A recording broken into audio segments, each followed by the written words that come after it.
I'm Kris McCusker in the 680 Business Center. Well, NAFTA talks are now on hold. They're set to pick up again Wednesday. Foreign Affairs Minister Chrystia Freeland says she believes a win-win-win on trade is still possible. And a U.S. representative says the talks have been constructive and progress is being made.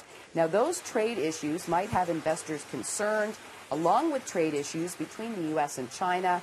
We are hearing the U.S. is prepared to slap another $200 billion in tariffs on Chinese goods.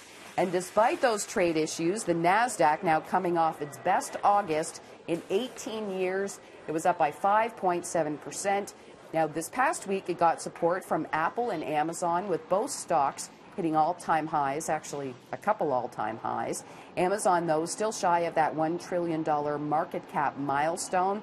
The stock did get an upgrade, which could push it over the top very, very soon, and it would join this exclusive club with Apple, which hit the $1 trillion market cap milestone earlier this summer. The Dow and the S&P, by the way, had the best August since 2014. TSX was down by about 1% in August. There was pressure on energy stocks this past week with that court ruling around the Trans Mountain Pipeline. Marijuana stocks still fairly volatile. Now, going back to Apple for a second, it's going to announce its latest iPhones at its annual fall event on September the 12th.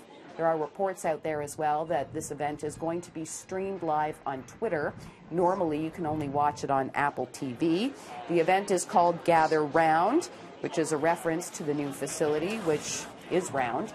We're hearing from Apple watchers that 3 new phones are expected to be announced, and photos of the iPhone XS have accidentally been leaked online. Shares in Apple did hit an all-time high on Friday, $228.87. Oh, and one other note here. Billionaire investor Warren Buffett said in an interview this past week that the iPhone is enormously underpriced.